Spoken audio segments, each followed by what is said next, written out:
नमस्कार दोस्तों, स्वागत है आप सभी का मेरे यूट्यूब चैनल जीके पाठशाला में। तो दोस्तों आज हम बात करने वाले हैं क्लास 11th के पॉलिटिकल साइंस के चैप्टर नंबर 7 राष्ट्रवाद के बारे में। तो राष्ट्रवाद जैसे नाम से ही आपको पता चल रहा है, राष्ट्रवाद का मतलब है जो अमूमन अर्थ हम लेते हैं अपने राष्ट्र के प्रति प्रेम। देखो, एक मैथिली शरण गुप्त की एक बहुत फेमस कोट है, लाइन है, जो आप सबने सुनी भी होगी। तो उसी लाइन से आज का जो चैप्टर है वो शुरू करते हैं। तो जो भरा नहीं है भाव से, जो भरा नहीं है भाव से, बहती जिसमें रसधार नहीं, वह हृदय नहीं पत्थर है जिसमें देश के प्रति प्यार नहीं। तो मैथिली शरण गुप्त जो महाकवि है वो यही कहते हैं कि जिसमें देश के प्रति प्यार नहीं है वो वास्तव में मनुष्य नहीं है, उसका जो दिल है वो दिल नहीं है, वो वास्तव में क्या है, पत्थर है। तो किसी राष्ट्र के सदस्यों में अगर राष्ट्रवाद की बात करें तो किसी राष्ट्र के जो सदस्य हैं उसमें पाए जाने वाली ये वो भावना है जो उनका एक तरह से क्या करती है, संगठन करती है। तो आज इस अध्याय में हम राष्ट्रवाद और राष्ट्र से संबंधित विचारों की जानकारी करेंगे और उन पर क्या करेंगे, चर्चा करेंगे। यहाँ यह समझने का अधिक महत्व नहीं है कि राष्ट्रवाद का उदय क्यों हुआ, इससे जुड़े कार्य क्या हैं, बल्कि हमारे लिए तो क्या है, राष्ट्रवाद के बारे में सावधानीपूर्वक सोचना और इसके साथ ही उसमें निहित जो अधिकार हैं और आकांक्षाएं उनको परख करना हमारे लिए महत्वपूर्ण है। देखो, राष्ट्रवाद तो क्या है, जैसे ये समाजों का, कबीलों का उदय हुआ है, उसी के साथ एक तरह से राष्ट्रवाद की भावना आ गई थी। उस समय क्या है, कबीलों और जो समाज थे उनसे जुड़ाव रहता था व्यक्तियों का, और धीरे धीरे फिर जैसे राष्ट्र बने, भाई एकीकरण होता गया, छोटी छोटी रियासतें थी, तो पहले रियासतों से लगाव रहता था, वो राष्ट्रवाद था, और धीरे धीरे जब राष्ट्र बन गए एक, तो उनसे जो राष्ट्रों से जो प्रेम हो गया वो राष्ट्रवाद हो गया। तो चलिए शुरू करते हैं आज के इस चैप्टर को। तो सबसे पहले है राष्ट्रवाद का परिचय। तो राष्ट्रवाद का परिचय जैसे जनरली हमने बात कर ली कि अपने राष्ट्र के प्रति जो प्रेम है वो एक तरह से क्या है, राष्ट्रवाद कहलाता है। यानी अमूमन जो आम समझ है वही है। आमतौर पर मोटे तौर पर जनता की राय ले तो इस सिलसिले में जो देशभक्ति है, राष्ट्रीय ध्वज है, देश के लिए बलिदान जैसी बातें सुनेंगे। जैसे हम 15 अगस्त 26 जनवरी आती है तो अभी चलो बचपन में हमें अलग ही जोश रहता है, वो क्या है, वो एक तरह से राष्ट्रवाद ही है। दिल्ली में गणतंत्र दिवस की परेड है, भारतीय राष्ट्रवाद का बेजोड़ प्रतीक है। इसके अलावा जैसे अभी जो पुलवामा हमला हुआ था 14 फरवरी को, तो पुलवामा हमले के बाद क्या हुआ, सब में इतना जोश जागृत हो गया कि एक तरह से पाकिस्तान को ख़त्म कर दो, मैं अगर फौज में होता तो पाकिस्तान को ख़त्म कर देता।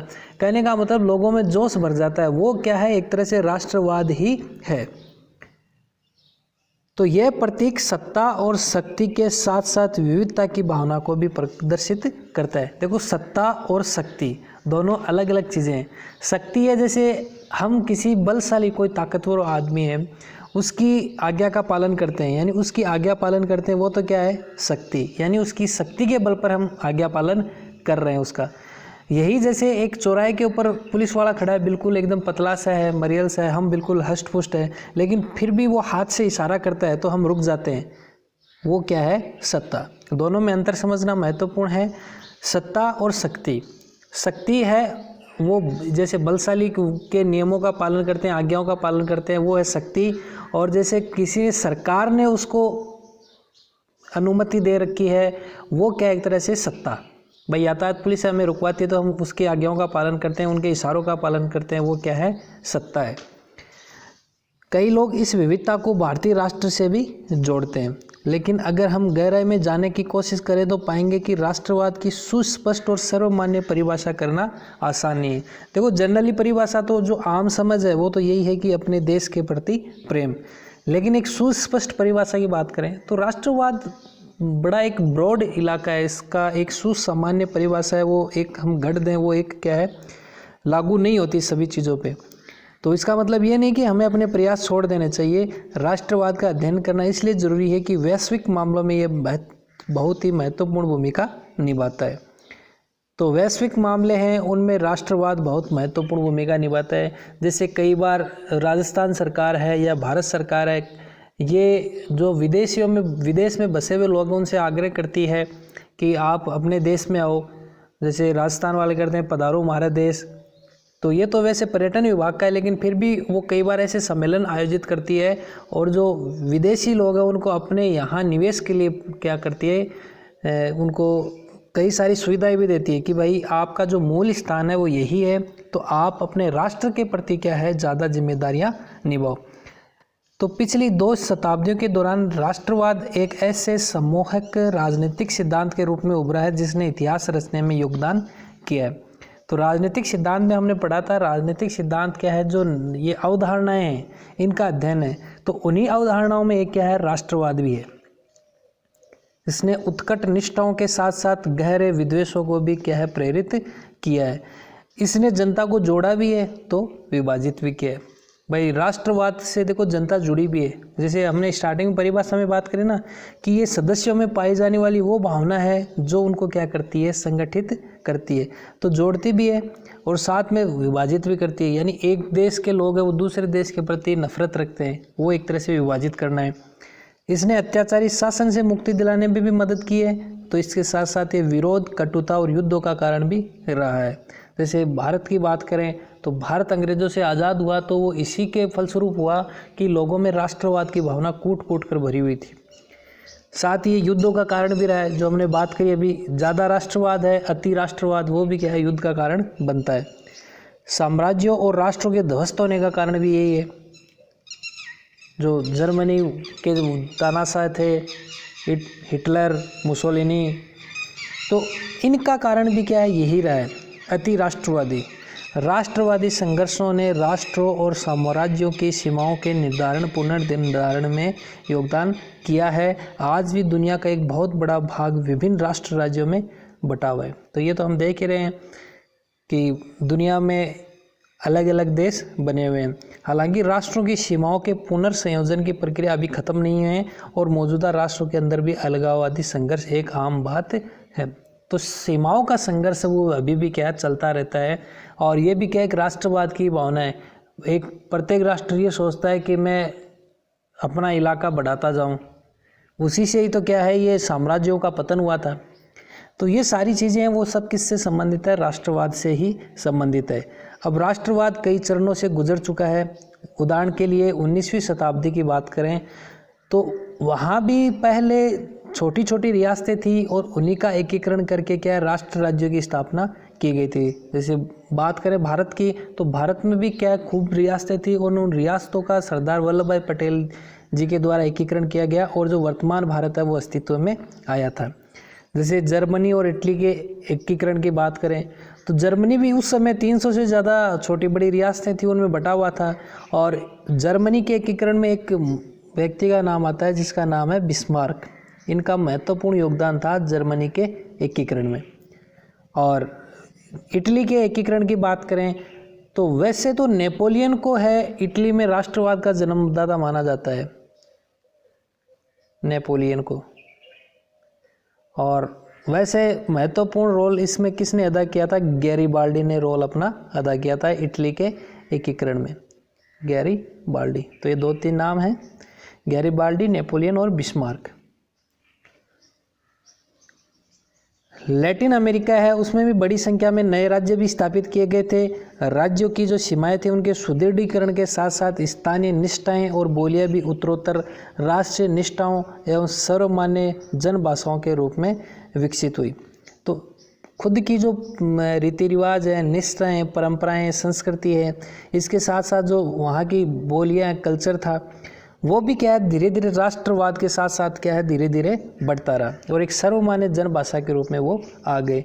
नए राष्ट्रों के लोगों ने एक नई राजनीतिक पहचान अर्जित की जो राष्ट्र राज्य की सदस्यता पर क्या थी, आधारित थी। जो नए राष्ट्र उदय हो रहे थे, नए नए जो स्वतंत्र हो रहे थे, उन सब ने अपनी अपनी पहचान उस समय क्या है अर्जित करी थी। पिछली शताब्दी में हमने अपने देश का सुदृढ़ीकरण की ऐसी ही प्रक्रिया से गुजरते देखा है। तो पिछली शताब्दी जो 1947 और जो उसके पहले का टाइम था वो यही टाइम था जिसमें सरदार वल्लभ भाई पटेल जी ने विभिन्न छोटी बड़ी रियासतों को एकीकरण करके भारत का वर्तमान स्वरूप सामने लाए थे और वो एक तरह से संगठन सुदृढ़ीकरण ही था। लेकिन राष्ट्रवाद है बड़े बड़े साम्राज्यों के पतन में भी हिस्सेदार रहा है। यूरोप में 20वीं शताब्दी के आरंभ में ऑस्ट्रेलियाई, हंगेरियाई और रूसी साम्राज्य, इसके अलावा जो एशिया और अफ्रीका में हैं, एशिया महाद्वीप और अफ्रीका महाद्वीप में जो ब्रिटिश थे, फ्रांसीसी थे, डच और पुर्तगाली थे, उनके साम्राज्य के विघटन के मूल में भी राष्ट्रवाद ही था। जैसे भारत की बात करें तो भारत में ये फ्रांसीसी, डच, पुर्तगाली, ब्रिटिश सब ने राज किया था। तो उनको यहाँ से भगाने का तो वो किस कारण से संभव हुआ? वो राष्ट्रवाद के कारण ही संभव हुआ था। भारत तथा अन्य पूर्व उपनिवेशों के औपनिवेशिक शासन से स्वतंत्र होने के संघर्ष भी क्या थे? राष्ट्रवादी संघर्ष थे। और ये संघर्ष विदेशी नियंत्रण से स्वतंत्र राष्ट्र राज्य स्थापित करने की आकांक्षा से प्रेरित थे कि हमें कुछ नहीं चाहिए, हमें चाहिए स्वराज, खुद का स्वतंत्र राष्ट्र चाहिए, क्योंकि लोगों में इतनी भावना भरी हुई थी राष्ट्रवाद की कि सिर्फ और सिर्फ हमें क्या है? आज़ादी चाहिए। तो ये राष्ट्रों की जो सीमाओं के पुनर्निर्धारण की प्रक्रिया अभी भी जारी है। जैसे उत्तरी सूडान और दक्षिणी सूडान अलग अलग हो गए थे, तो 1960 के दशक से ही सीधे तौर पर सुस्थिर राष्ट्र राज्य भी कुछ समूह या अंचलों द्वारा उठाई गई राष्ट्रवादी मांगों का सामना करते रहे। जैसे एक बार भारत में भी मांग चली थी खलिस्तान की, तो इन मांगों में पृथक राज्य की मांग करना भी शामिल है। तो खलिस्तान की मांग चली थी वो इसीलिए कि खलिस्तान अलग देश बनाया जाए। तो आज भी दुनिया के अनेक भागों में हम ऐसे राष्ट्रवादी संघर्षों को देख सकते हैं जो मौजूदा राष्ट्रों के अस्तित्व के लिए खतरे को पैदा कर रहे हैं। तो ऐसे पृथकतावादी आंदोलन अन्य जगहों के साथ साथ जो कनाडा के क्यूबेक वासियों हैं, ये स्पेन का तो अभी बोस्कन बड़ा अभी चर्चाओं में रहा है, तुर्की और जो इराक के कुर्द हैं और श्रीलंका के तमिल द्वारा भी ये चलाए जा रहे हैं। तो श्रीलंका के तमिलों द्वारा जो एक लिट्टे संगठन था, सुना होगा सब लोगों ने लिट्टे, तो वो भी क्या इसी के लिए ही था। और ये जो कुर्द लड़ाके हैं तुर्की और इराक के, तो ये जो फर्स्ट वर्ल्ड वार हुआ था उसके बाद से क्या है, ये जो कुर्दिस्तान था उसका कुछ इलाका सीरिया के पास आ गया, कुछ तुर्की के पास, कुछ इराक के पास। तो उसी के बाद से ये कुर्द क्या है संगठित होना शुरू हो रहे हैं। तो इस प्रकार से अलग अलग जो राष्ट्र हैं उनमें कहीं ना कहीं ऐसी जो घटनाएं वो चलती रहती हैं। भारत के कुछ समूह भी राष्ट्रवाद की भाषा बोलते हैं। जैसे एक तो पंजाब वाला जो खलिस्तान वाला मांग उठ रहे हैं, एक गोरखालैंड की मांग उठ रही है। तो आज अरबी राष्ट्रवाद में तमाम अरबी देशों को एक अखिल अरब संघ एकताबद्ध करने की उम्मीद पाल सकता है, लेकिन बास्कन या कुर्द जैसे पृथकतावादी आंदोलन तो मौजूदा राष्ट्रों के विखंडन के लिए ही संघर्षरत है। तो ये जो बोस्कन है, बोस्क स्पेन का, तो इस पे स्पेन ने क्या है कुछ पाबंदियां लगा दी थी। यहाँ की जो लोकल भाषा थी उनके ऊपर भी पाबंदियां लगा दी थी। मतलब जो वहाँ की लोग, ये एक स्वायत्त प्रदेश था, कहने का मतलब स्वायत्त था, और उसकी फिर धीरे धीरे क्या है स्वायत्तता ख़त्म कर दी थी स्पेन ने। तो उसके बाद से ये बास्कवासी हैं ये अलग राष्ट्र की मांग करने अभी लग गए। तो ये मौजूदा राज्यों के विखंडन के लिए क्या है संघर्षरत हैं। ऐसे सारे जितने भी जो घटनाएं हो रही हैं, हमारे बीच इस सवाल पर सहमति हो सकती है कि दुनिया में राष्ट्रवाद आज भी प्रभावी शक्ति है। सबसे जो प्रभावी है वो राष्ट्रवाद है, लेकिन राष्ट्र या राष्ट्रवाद जैसे शब्दों की परिभाषा के संबंध में किसी सहमति पर पहुंचना बहुत कठिन है। आखिर राष्ट्र क्या है, राष्ट्र का निर्माण क्यों करते हैं और राष्ट्र क्या करने की तीव्र इच्छा जगाते हैं। लोग अपने राष्ट्र की खातिर त्याग करने और प्राण तक न्योछावर करने के लिए क्यों तैयार होते हैं। भाई आज भारत की फौज है जो 15 लाख है, वो अपनी जान की बाजी क्यों लगा रही है। वो देश की रक्षा, देश के प्रति प्रेम, राष्ट्रवाद ही है। देशभक्ति, जो राष्ट्रत्व है के दावे, जो राजकीय शक्ति के दावे से क्यों और कैसे जुड़ पाते हैं। तो इन सारी चीज़ों के बारे में हम इन मुद्दों की क्या है पड़ताल करेंगे। तो ये जो ग्लोबलाइजेशन हो रहा है इसमें दुनिया सिकुड़ रही है, हम एक विश्वग्राम में रह रहे हैं, राष्ट्र अब अप्रासंगिक हो चले हैं। इनका ये कहना है कि पूरी दुनिया एक साथ जुड़ रही है। तो ये कहता है दूसरा बच्चा कि ऐसा नहीं है, राष्ट्रवाद तो अब भी प्रासंगिक है। आप इसे तब देख सकते हैं जब भारतीय क्रिकेट टीम बाहर खेलने जाती है या जब हम बाहर बसे हुए भारतीयों को बॉलीवुड की फिल्म में देखते हुए पाते हैं। तो जब भारत पाकिस्तान का मैच होता है तो राष्ट्रवाद उस समय चरम के ऊपर होता है। इंडिया पाकिस्तान का मैच होता है क्रिकेट का, तब राष्ट्रवाद क्या होता है चरम के ऊपर। और वो भी वर्ल्ड कप का अगर मैच हो तो फिर कहना ही क्या है। सेम ऐसे ही है जैसे आप कहीं विदेश में चले जाओगे तो वहाँ आपको कोई भारतीय मिलेगा तो ऐसे लगेगा कि कहीं परिवार का ही मिल गया, आपको आपके गांव का ही सदस्य मिल गया है। वो प्रेम है, वो राष्ट्रवाद ही है। वहाँ बाहर रहते हैं तो बाकी बहुत सारी अच्छी अच्छी चीज़ें हैं। अब जैसे हम भारतीय हैं, जैसे मान लो पर्टिकुलर किसी क्षेत्र विशेष से भोजपुरी है, तो भोजपुरी बिहार का मान लो कोई पर्टिकुलर, मतलब जहाँ रह रहा है उसी जन्मभूमि से प्रेम हो जाता है। तो बहुत अच्छी अच्छी फिल्में आती हैं, हिंदी है, बॉलीवुड है, टॉलीवुड है, लेकिन फिर भी उसको कौन सी ज़्यादा अपनी पसंद की जो पिक्चरें देखता है भोजपुरी, तब उसको क्या ज़्यादा आनंद आता है। सेम यही चीज़ क्या होती है, जो बाहर रह रहे हैं भारतीय, उनको बॉलीवुड की फिल्में देखने में आता है। अब बात करते हैं राष्ट्र और राष्ट्रवाद। राष्ट्र जनता का कोई आकस्मिक समूह नहीं है, लेकिन ये मानव समाज में पाए जाने वाले अन्य समुदायों अथवा समूहों से क्या है, अलग है। ये परिवार से भी क्या है, अलग है। परिवार तो देखो प्रत्येक संबंधों पर आधारित है, जिसका प्रत्येक सदस्य दूसरे सदस्यों के व्यक्तित्व और चरित्र के बारे में व्यक्तिगत जानकारी रखता है। यह जनजाति होता है, जाति होता है, अन्य सगोत्रीय समूह से भी क्या है, अलग है। इन समूह में विवाह और वंश परंपरा सदस्यों को आपस में जोड़ती है। इसलिए यदि हम सभी सदस्यों को व्यक्तिगत रूप से नहीं भी जानते तो भी हम जरूरत पड़ने पर उन सूत्रों को ढूंढ निकाल सकते हैं जो आपस में हमें जोड़ते हैं। देखो इस चीज़ का मतलब क्या है, ये जो राष्ट्र है, ये राष्ट्र जो समूह बना हुआ है, ये अचानक बना हुआ नहीं है, ये कई सालों से चला हुआ आ रहा है, तब ये जाकर अब समूह बना है। भाई जैसे हम परिवार के समूह की बात करें, किसी पर्टिकुलर जाति विशेष के समूह की बात करें, वो चीज़ें अलग हैं। भाई ये जो समूह है ना राष्ट्र का, ये परिवार से भी अलग है, क्योंकि परिवार के लोगों को हम जानते हैं प्रत्यक्ष रूप से। भाई है अपना, बहन है, भाई, और दूर की पीढ़ियों में जाएं चाचा है, इसके बाद और दूर की पीढ़ियों में जाएं तो जो दादाजी के परिवार वाले हैं, तो उन सब को क्या है हम जानते हैं, व्यक्तिगत है, उनके बारे में सब जानकारी रखती है हमें। लेकिन ये जो समूह है ये क्या है, देखो किन से अलग है, ये जनजातीय समूह है, जातीय समूह है, और अन्य संगोत्रीय समूह से भी क्या है, ये राष्ट्र का जो समूह है वो क्या है, अलग है। तो इन समूह में जो विवाह है और वंश परंपरा है सदस्यों को आपस में जोड़ती है। जैसे शादी ब्याह होते हैं तो शादी ब्याह में ये कहते हैं कि 4 गोत्र टाले जाते हैं, जो खुद के, मम्मी के, और उसके बाद नानी के और दादी के, इनके अलावा जो दूसरे गोत्र के आते हैं वो, तो शादियां क्या आपस में जोड़ती हैं। तो उनमें क्या है, हम उनको व्यक्तिगत रूप से तो नहीं जानते हैं, लेकिन ज़रूरत पड़ने पर हम मीडिएटर ढूंढ लेते हैं। भाई संबंध कौन करवा रहा है, पहले वो देखते हैं, हाँ भाई ये जान पहचान वाला आदमी है, तो तभी हम क्या करते हैं, कोई सगाई है, शादी है, ब्याह है, वो करते हैं दूसरी जगह। भाई कोई मीडिएटर तो रहता है ना, यानी हम उस सूत्र को ढूंढ लेते हैं।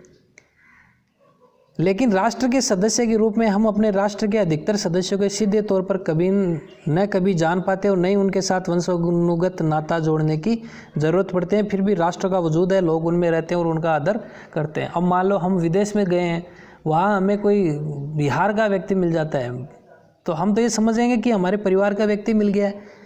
तो अब देखो, ना तो हम उसे कभी जानते हैं, वहीं जान पहचान हुई है, ना हमारे साथ उसका कोई ब्लड रिलेशन है, कोई वंशानुगत रिलेशन है, लेकिन फिर भी हमारे क्या है, उससे एक तरह से जो आत्मीयता का भाव जितना रहेगा वो किसी दूसरे से नहीं रहेगा।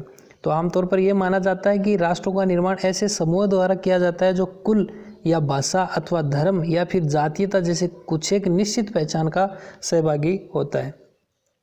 तो कुछ विशेष धर्म संप्रदाय की बात करें तो जैसे इजराइल है, इसके अलावा जैसे पाकिस्तान है, नेपाल है, तो ये क्या है कि एक विशेष धर्म है, विशेष जाति है, विशेष भाषा, इनके आधार पर क्या गठित हुए हैं। जैसे भारत की भी बात करें तो आंध्र प्रदेश था, वो एक भाषाई आधार पर गठित होने वाला राज्य था। लेकिन ऐसे निश्चित विशिष्ट गुण वास्तव में है ही नहीं जो सभी राष्ट्रों में समान रूप से मौजूद हो।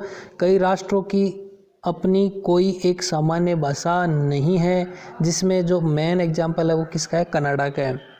कनाडा में अंग्रेजी और फ्रांसीसी भाषाभाषी लोग साथ रहते हैं। भारत में भी अनेक भाषाएं हैं जो विभिन्न क्षेत्रों और भिन्न भिन्न समुदायों द्वारा बोली जाती है। हमारी कोई राष्ट्रभाषा नहीं है, ये भारत के लिए भी है। भारत की कोई राष्ट्रभाषा नहीं है, क्या है, राजभाषा है।